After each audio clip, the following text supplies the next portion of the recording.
Good morning everyone. आज हम 10th standard का जो सर्कल चैप्टर हमारा चल रहा है उसका कंटिन्यूएशन करेंगे। 2 थियरम बाकी है, वो 2 थियरम कर लेंगे एंड इसके बाद जो लास्ट एक्सरसाइज बाकी है 3.5 उसको भी पूरा कर लेंगे। तो चलिए जल्दी से देख लेते हैं कि 2 थियरम कौन सा है। तो पहला है theorem of internal division of chords and दूसरा है theorem of external division of chords. तो इसके पहले जो हमने थियरम कंप्लीट किया था वो था टेंजेंट सीकेंट सेगमेंट थियरम। हमने उसका प्रूफ नहीं देखा था, हमने सिर्फ उसका कॉन्सेप्ट देखा था। इन दोनों का हम कॉन्सेप्ट एंड प्रूफ दोनों देखेंगे। हमने क्या पढ़ा है कि सर्कल में अगर हम एक इंस्क्राइब्ड एंगल बनाए तो हम आर्क का मेजरमेंट निकाल सकते हैं, एंगल का मेजरमेंट निकाल सकते हैं। लेकिन ये जो सेगमेंट है, ये सेगमेंट का कोई मेजरमेंट या कोई इक्वेशन नहीं बनाता। हम इसमें वही चीज का देखेंगे। तो देखिए कॉर्ड्स की बात की गई है तो सर्कल के अंदर अगर हमने एक लाइन, एक सेगमेंट बनाया है, एक तरफ से टच है और दूसरे तरफ से भी वो टच है तो उसको कॉर्ड माना जाता है। तो स्टेटमेंट में क्या दिया है, 2 chords of a circle intersect each other. तो देखिए 2 कॉर्ड है, ठीक है, इंटरसेक्ट कर रहा है ईच अदर को, यहां तक समझ में आया। In the interior of the circle, interior मतलब सर्कल के अंदर। देन द प्रोडक्ट, प्रोडक्ट का मतलब होता है मल्टीप्लीकेशन, ठीक है। तो मल्टीप्लीकेशन हमें प्रूफ क्या करना है, मैं आपको उसमें बता रहा हूं। The product of the length of 2 segment. देखिए इंटरसेक्शन होने के बाद 2 अलग अलग सेगमेंट निकल के आ रहे, ठीक है ना। एक है पीई और एक है ईआर। इन दोनों का क्या होगा, प्रोडक्ट होगा। ये पहचानना बहुत ही इजी है। क्यों इजी है, क्योंकि पीई इंटू ईआर बोल रहे हैं। तो पीई से आप चालू करोगे पी से एंड एंड करोगे दूसरी तरफ आर पर। तो आपको आना है एक तरफ से और दूसरी तरफ एंड करना है। तो पीई इंटू ईआर इजी हो गया। तो एक कॉर्ड का 2 सेगमेंट को हमें क्या करना है, प्रोडक्ट करना है, प्रोडक्ट निकालना है, मतलब मल्टीप्लाई करना है। तो इन दोनों को मल्टीप्लाई करके जो भी आंसर निकलेगा वो इक्वल होगा। क्या होगा, वो इक्वल होगा किसके साथ, वो इक्वल होगा दूसरे वाले कॉर्ड के साथ, to the product of the length of the 2 segment of the other chord. तो दूसरा जो कॉर्ड है वो भी इंटरसेक्ट होने की वजह से 2 अलग अलग सेगमेंट में बढ़ चुका है। तो उसको भी हम क्या करेंगे, मल्टीप्लाई करेंगे, जैसे इस कॉर्ड को हमने मल्टीप्लाई किया है। तो इसका हम स्टार्टिंग कहां से करेंगे, इसका हमने पी से स्टार्ट किया था तो इसका हम क्यू से स्टार्ट करेंगे। तो क्यू ई एक तरफ से चालू करना है और दूसरे तरफ जाके खत्म हो जाएगा। तो Q E into E S. तो हमें यह प्रूव करना है कि इन दोनों सेगमेंट का, अलग अलग सेगमेंट को अगर हम मल्टीप्लाई करेंगे तो जो आंसर आएगा दूसरे वाले सेगमेंट को भी हम उसी तरीके से मल्टीप्लाई करेंगे, उसका प्रोडक्ट निकालेंगे तो दोनों आंसर सेम आएगा। और ये कब होगा, जब सर्कल के अंदर इंटरनली 2 कॉर्ड एक दूसरे को क्या कर रहे हैं, इंटरसेक्ट करेंगे, तभी ये पॉसिबल है, ये इक्वेशन आएगा, ठीक है। तो इसका अब हमें क्या करना है, कंस्ट्रक्शन देखते हैं और उसके बाद प्रूफ देख लेते हैं। तो कंस्ट्रक्शन में हम क्या ड्रॉ करेंगे, कंस्ट्रक्शन में हम पी क्यू, ठीक है, पी क्यू ड्रॉ कर लेंगे एंड आर एस ड्रॉ कर लेंगे। अब देखिए कंस्ट्रक्शन जरूरी क्यों है प्रूफ के लिए वो मैं बता देता हूं। आप जैसे ही पी क्यू ड्रॉ करते हो आपको यहां पर एक ट्रायंगल मिल जाता है, बराबर, यहां पर भी एक ट्रायंगल मिल जाता है। तो ट्रायंगल मिलने की वजह से हम क्या कर सकते हैं, प्रूफ को आसानी से कर सकते। तो चलिए यहां पर कंस्ट्रक्शन हमने क्या किया, लिख देते हैं कि ड्रॉ किया है हमने, ड्रॉ क्या किया है, ड्रॉ सेग, एक पी क्यू बनाया है हमने एंड एक सेग आर एस बनाया है, ठीक है ना, आर एस बनाया है। अब प्रूफ में चलते हैं। प्रूफ क्या करना है, हमें ये प्रूफ करना है। तो प्रूफ को करने के लिए जैसे ही हमने कंस्ट्रक्शन किया तो हमें क्या मिला, देखिए हमें यहां पर 2 एंगल मिल चुके। एक है पी क्यू एस, ठीक है, ये वाला एंगल, एंड एक है पी आर एस, जिसको आप एस आर पी भी बोल सकते हो। ये 2 एंगल हमें मिल चुका है। अब आपको पता है कि सर्कल में अगर मैं सिर्फ पी क्यू एस को देखूं, आपको इमेजिनेशन करना है, ठीक है। ये एस आर पी जो लाइन है ना, ये आप भूल जाइए 2 मिनट के लिए, सिर्फ इतना देखिए, पी क्यू एस अगर है तो वो क्या कर रहा है, एक इंस्क्राइब्ड एंगल बना रहा है और इंस्क्राइब्ड एंगल के बनने की वजह से एक इंटरसेप्टेड आर्क क्रिएट हो रहा है। अब आप ये वाले में देखिए जिसको मैंने भूलने के लिए बोला, एस आर पी जो एंगल बन रहा है ये भी तो एक इंस्क्राइब्ड एंगल बन रहा है और इंस्क्राइब्ड एंगल की वजह से एक इंटरसेप्ट आर्क बन रहा है। तो दोनों एंगल के लिए जो इंटरसेप्ट आर्क है वो क्या है, सेम है। पीएस पीक्यूएस के लिए भी है और एसआरपी के लिए भी पीएस आर्क ही बन रहा है, इंटरसेप्ट। तो इस वजह से हम यहां पर लिखेंगे कि angle PQS is congruent to angle SRP. Okay, तो ये आपको समझ में आया कि angle PQS is congruent to SRP. Okay, ये क्यों कॉन्ग्रुएंट है मैंने अभी अभी आपको एक्सप्लेन किया कि angles inscribed in the same arc, ठीक है। तो एंगल्स जो है वो इंस्क्राइब किया गया है सेम आर्क में। सेम आर्क का मतलब ये जो आर्क दिख रहा है आपको, इसी आर्क के एक स्टार्टिंग पॉइंट, दूसरा एंडिंग पॉइंट, ये दोनों पॉइंट में दोनों एंगल को बनाया गया है इस वजह से। तो अब देखिए, अगर PQS ये अगर एंगल बन रहा है तो हम कंस्ट्रक्शन किए थे। अब कंस्ट्रक्शन क्यों किए थे? ताकि ट्रायंगल लेके हम इसको प्रूव कर सके। अब ट्रायंगल के लिए हमें ई तक आना पड़ेगा, तो हमने जो PQS लिखा था उसको हम अब लिख सकते हैं कि PQE। देखिए, लिख क्यों सकते हैं? क्योंकि हम इस लाइन को बड़ा करें या कम करें, ये एंगल तो चेंज नहीं होगा ना। इस वजह से हम इसको लिख सकते हैं कि that is angle PQE। PQE देखिए, अब ट्रायंगल आ गया ना, इस कॉन्ग्रुएंट टू उसी तरह SRP का जो हम लिखे थे, इसको भी, ये लाइन को भी आप बड़ा करो या छोटा करो, ये एंगल चेंज नहीं होने वाला, तो हम लिखेंगे SRE, एंगल SRE। तो अब देखिए, दो ट्रायंगल आपको मिल चुका है। अब ये दोनों ट्रायंगल को लेके हमें क्या करना है? प्रूफ करना है। अब ये हमने लिखा, इसका एक रीजन तो देना होगा। हमने ये लाइन छोटा बड़ा क्यों कर दिया? क्योंकि ये तीनों पॉइंट कोलिनियर है, एक ही लाइन में स्ट्रेट बैठे हुए। तो हम यहां पर इसलिए लिख देंगे कि PER ये तीनों पॉइंट कोलिनियर है, एक ही लाइन में है। और उसी तरह QES ये भी तीनों एक ही लाइन में कोलिनियर पॉइंट में बैठे हुए। ठीक है, इसी वजह से हम इस सेगमेंट को, लाइन को हम छोटा बड़ा में ले सकते हैं।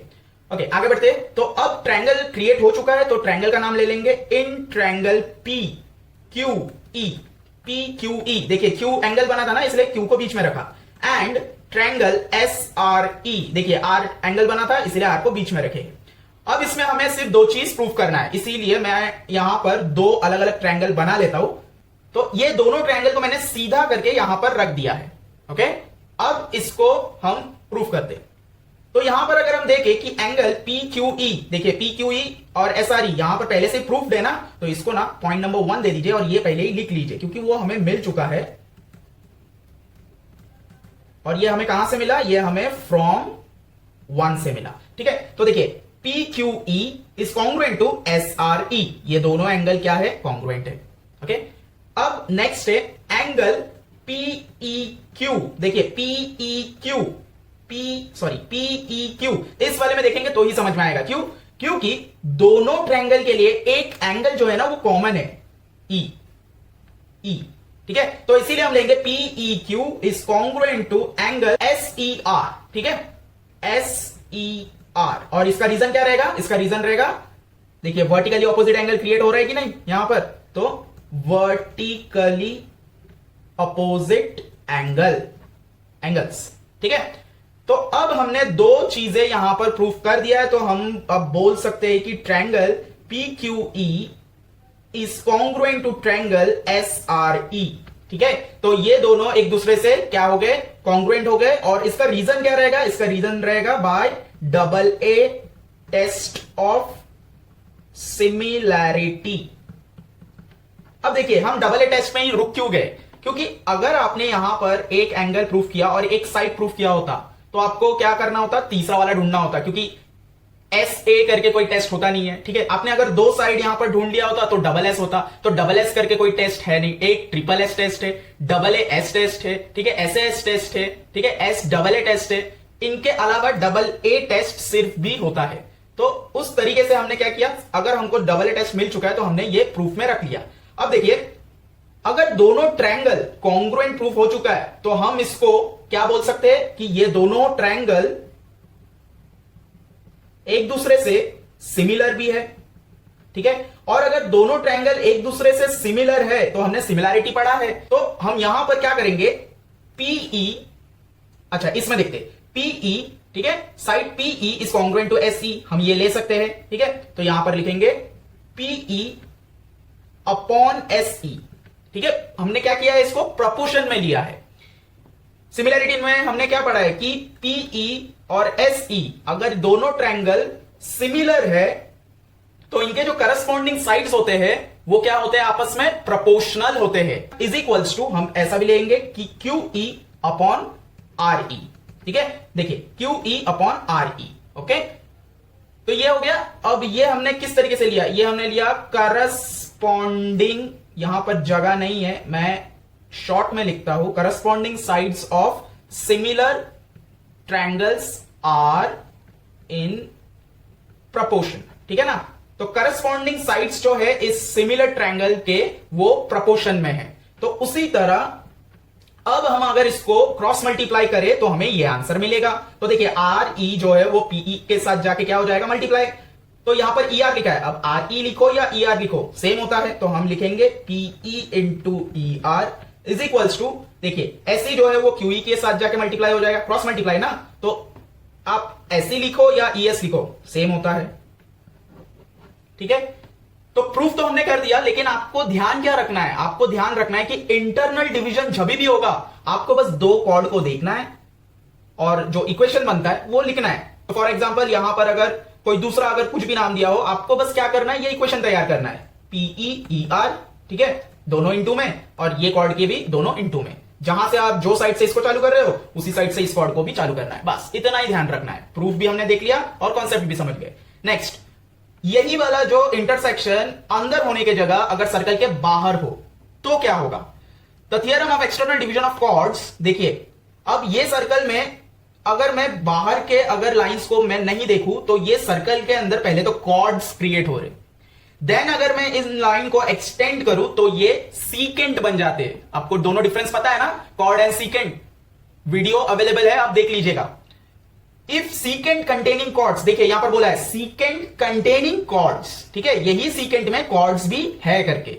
ए B and C D of a circle intersect outside the circle, और अगर ये सीकेंट जो है जिसमें कॉर्ड भी है, अगर दोनों बाहर के तरफ इंटरसेक्ट कर रहे हो पॉइंट ई, जो आउटसाइड पॉइंट होगा वो ई अगर मान ले, तो जो इक्वेशन बनेगा वो कुछ इस तरीके से बनेगा कि ए ई, देखिए जिस तरह आपने इंटरनल कॉर्ड के लिए ये वाला फंडा याद रख लिया कि दो कॉर्ड होंगे इंटरनली अगर इंटरसेक्ट कर रहे होंगे तो उनके दोनों सेगमेंट के जो टुकड़े हैं हर एक कॉर्ड के हमें क्या करना है, इक्वल टू के से दोनों तरफ रख देना है। और ये इक्वेशन डिराइव कैसे हुआ उसका प्रूफ भी हमने देखा। उसी तरह अब अगर इंटरसेक्शन बाहर हो रहा है तो आपको इसके जैसा नहीं करना है, थोड़ा अलग है, एक तरफ से चालू करना है अगेन, ठीक है। याद रखिए जो बड़ा जो एक आर्क है ना, जो बड़ा इंटरसेप्टेड आर्क बन रहा है उस तरफ से चालू करना है एंड सीधा आउटसाइड पॉइंट तक आना है, ठीक है। तो एक intersection point on the circle से लेके आउटसाइड पॉइंट तक एक नाम आ गया, ठीक है, एई। इनटू क्या करना है, अब वहां से हटना नहीं है आपको, वहां से दूसरे intersection point on the circle तक जाना है, दूसरा नाम आ जाएगा ईबी। इनका जो आंसर आएगा वो किसके साथ इक्वल होगा, जो दूसरा वाला सीकेंट है उसको भी उसी तरह करना है। आपको सी से एक इंटरसेक्शन पॉइंट से सर्कल के आउटसाइड तक जाना है सीई, और वहां से हटना नहीं है, इनटू ईडी जो दूसरा वाला इंटरसेक्शन पॉइंट है उसी लाइन में वहां तक आना है आपको, ठीक है। तो इसका जो आंसर आएगा इसका भी वही आंसर आएगा, और दोनों इसीलिए यहां पर इक्वल टू बनाए हैं। अब ये जो इक्वेशन है ये डिराइव कहां से हुआ है, ये कैसे बना है, तो उसको हमें यहां पर प्रूफ करना है। तो कंस्ट्रक्शन मैंने अभी यहां पर बनाया नहीं है, बना के दिखाता हूं कि कंस्ट्रक्शन बनाएंगे तो क्या हमें मदद मिलने वाला है। तो कंस्ट्रक्शन में हम क्या बनाएंगे कि पॉइंट ए से हम डी को ज्वाइंट कर देंगे पहले तो, एंड पॉइंट बी से सी को ज्वाइंट कर देंगे। Construction done. तो कंस्ट्रक्शन को लिख लेते हैं। हमने क्या क्या ड्रॉ किया कि ड्रॉ सेगमेंट एडी हमने ड्रॉ किया एंड सेगमेंट बीसी हमने ड्रॉ किया। अब देखिए ये ड्रॉ करने की वजह से हमें मदद क्या मिलेगा कि अब देख रहे बी ए डी, सिर्फ सर्कल को इमेजिन कीजिए और बी ए डी ये दो लाइन को सिर्फ इमेजिन कीजिए, तो आपको एक सर्कल में एक इंस्क्राइब्ड एंगल बनता हुआ नजर आएगा, ठीक है। उसी तरह यहां पर भी डी सी बी एक इंस्क्राइब्ड एंगल बनता हुआ नजर आएगा, और दोनों इंस्क्राइब्ड एंगल के लिए ये जो बी डी आर्क है ये दोनों एक दूसरे के लिए क्या है, कॉमन है ना। जैसे यहां पर इंटरसेप्टेड आर्क पीएस दोनों एंगल के लिए कॉमन था, यहां पर भी इंटरसेप्टेड आर्क जो बीडी है वो ये दोनों एंगल के लिए क्या होगा, कॉमन होगा, ठीक है। तो अब इसको करते हैं। प्रूफ में क्या आएगा, प्रूफ में हम लिखेंगे कि एंगल डी ए बी, मैंने आपको बी ए डी बोला था तो डी ए बी सेम ही होगा, ए बीच में आ रहा है ना, बस वही इंपॉर्टेंट है, is congruent to angle BCD. तो देखिए ये दो एंगल एक दूसरे से क्या है, कॉन्ग्रुएंट है। और क्यों कॉन्ग्रुएंट है, क्योंकि angle, same reason, angles inscribed in the same arc, ठीक है, ये हो गया हमारा। उसी तरह यहां पर हमने क्या किया था, लाइन को छोटा किया था, यहां पर हमको बड़ा करना है क्योंकि बाहर तक जा रहा है ना। तो देखिए that is angle D A B के जगह हम अब लिखेंगे डी ए ई, देखिए ये लाइन को हम बड़ा करें तो फिर भी ये एंगल कुछ नहीं होने वाला, चेंज नहीं होने वाला, तो हम लिख सकते हैं कि angle DAE is congruent to angle, उसी तरह इस तरफ भी BCD के जगह BCE, और ये क्या हो गया, क्यों लिखा हमने ऐसा, क्योंकि जो नाम है वो कोलिनियर पॉइंट्स है, क्योंकि वो तीनों स्ट्रेट लाइन में बैठे हुए, तो हम उस लाइन को बड़ा छोटा कर सकते हैं। तो हम यहां पर लिखेंगे A, B और E एक ही लाइन में है, एंड C, D और E ये भी एक ही लाइन में है। तो ये हो गया हमारा, इसको पॉइंट नंबर 1 डाल देते हैं जैसे इसको डाला था। नेक्स्ट, तो अब जैसे ही हमने इसको बड़ा कर दिया तो अब देखिए एक ट्रायंगल फॉर्म हो रहा है कि नहीं, DAE एक ट्रायंगल फॉर्म हो रहा है, ठीक है, दिख रहा है ना आपको। अब नेक्स्ट यहां पर भी एक ट्रायंगल फॉर्म हो रहा है, यहां पर देखिए BCE ट्रायंगल फॉर्म हो रहा है, तो दोनों तरफ दो ट्रायंगल फॉर्म हो रहा है, जिस तरह यहां पर दो ट्रायंगल फॉर्म हुआ था, अब यहां पर भी दो ट्रायंगल फॉर्म हो रहा है।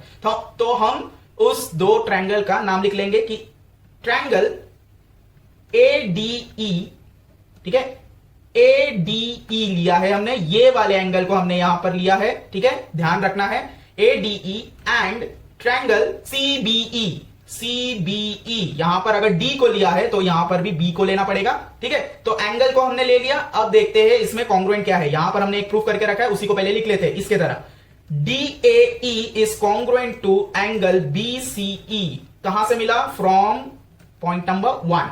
नेक्स्ट हमें क्या दिख रहा है वो देखिए, कॉमन क्या है, जैसे इसमें E पॉइंट कॉमन निकला था वर्टिकली ऑपोजिट एंगल, इसमें भी कौन सा पॉइंट कॉमन है, E पॉइंट दोनों ट्रायंगल के लिए कॉमन है, ठीक है ना। तो दोनों ट्रायंगल के लिए अगर पॉइंट E कॉमन है, मैं यहां पर आपको बना के बता देता हूं, तो देखिए एंगल AED A से चालू किया, E आए D, तो यहां ले लेंगे E, एंड ये वाला भी हम ले लेंगे E, तो CEB, ठीक है, is congruent to angle CEB, समझ में आया आपको। तो यहां पर अब मैं लिख के बताता हूं, देखिए E बीच में आ गया, अब A यहां पर आ जाएगा और D यहां पर, और इसमें E यहां पर है तो C यहां पर, B यहां पर। तो देखिए ये जो ट्रायंगल था AED, ठीक है, इसको मैंने यहां पर सीधा करके रख दिया है, एंड CBE यहां पर मैंने सीधा करके रख दिया है, तो इसको आप देखोगे तो ये आपको ज्यादा अच्छे से समझ में आएगा। तो यहां पर हमने कॉमन एंगल की बात की है, देखिए यहां पर भी कॉमन एंगल आ रहा था, लेकिन वो वर्टिकली ऑपोजिट भी तो हो रहा था, तो वैसा एक चीज ज्योमेट्री में एग्जिस्ट करता है कि वर्टिकली ऑपोजिट एंगल करके एग्जिस्ट करता है। यहां पर अब ये जो E है वो तो एक ही तरफ है कोने में दोनों के लिए, इसीलिए इसको कॉमन एंगल ही बोला जाएगा। ओके, अब दो वापस से प्रूफ हो चुके हैं इसके तरह, तो यहां पर हम फिर से लिख सकते हैं कि देयरफॉर ये जो ट्रायंगल है ADE is congruent to triangle CBE, और क्यों ये कॉन्ग्रुएंट है, by AA test of similarity, ठीक है, इसी की तरह हमने प्रूफ कर दिया। अब अगर ये टेस्ट ऑफ सिमिलैरिटी से कॉन्ग्रुएंट है तो इसको हम सिमिलर भी तो बोल सकते हैं। दो सिमिलर ट्रायंगल के करस्पॉन्डिंग जो साइड्स है वो क्या होंगे, प्रोपोर्शनल होंगे, ठीक है। तो यहां पर हम देख सकते हैं कि दो ट्रायंगल है, दोनों ट्रायंगल का अगर हम AE साइड ले तो यहां पर हम CE लेंगे, इसमें देखते हैं AE अगर हम लेते हैं तो यहां से CE लेंगे, तो AE अपॉन CE, ये दोनों साइड दोनों ट्रायंगल के क्या है, प्रोपोर्शनल है। उसी तरह DE, ठीक है, अब देखिए मैंने आपको बोला था कि फर्स्ट इंटरसेक्शन पॉइंट से सीधा बाहर आना है, एंड फिर बाहर से दूसरे इंटरसेक्शन पॉइंट, तो जब दूसरे इंटरसेक्शन पॉइंट में हम जाएंगे तो हमारा नाम क्या बनेगा, एक बनेगा DE, एक बनेगा BE। अब जिस तरीके से मैंने फर्स्ट से एकदम लास्ट आने बोला था, तो देखिए AE आ गया, यहां पर CE आ गया, अब दूसरा वाला है कि DE और BE आएगा, ओके, तो DE अपॉन BE, ठीक है। अब इसी को अगर हम क्रॉस मल्टीप्लाई कर दे तो क्रॉस मल्टीप्लाई करने से AE इंटू BE निकलेगा, जिसको हम EB बोले या BE बोले सेम ही होता है। उसी तरह DE के साथ CE जाएगा, CE जाएगा, DE और ED दोनों सेम ही होता है, तो ये पूरा सेम आ गया, ठीक है। इसी को आप जो भी प्रूफ करने बोला है उसके तरह से उसको क्या कर लेना है, सीधा कर लेना है। तो अगर हम इसी को सीधा कर ले, AE into EB is equals to CE into ED, बस हो गया प्रूफ। अच्छा, हमने ये वाला लिखा था, इसका रीजन क्या होगा कि करस्पॉन्डिंग, यही वाला सेम रीजन आएगा यहां पर, corresponding sides of similar triangle are proportional, ठीक है, तो ये हो गया हमारा प्रूफ कंप्लीट। दो लास्ट के बचे थे थियरम, ये हमने कंप्लीट कर लिया।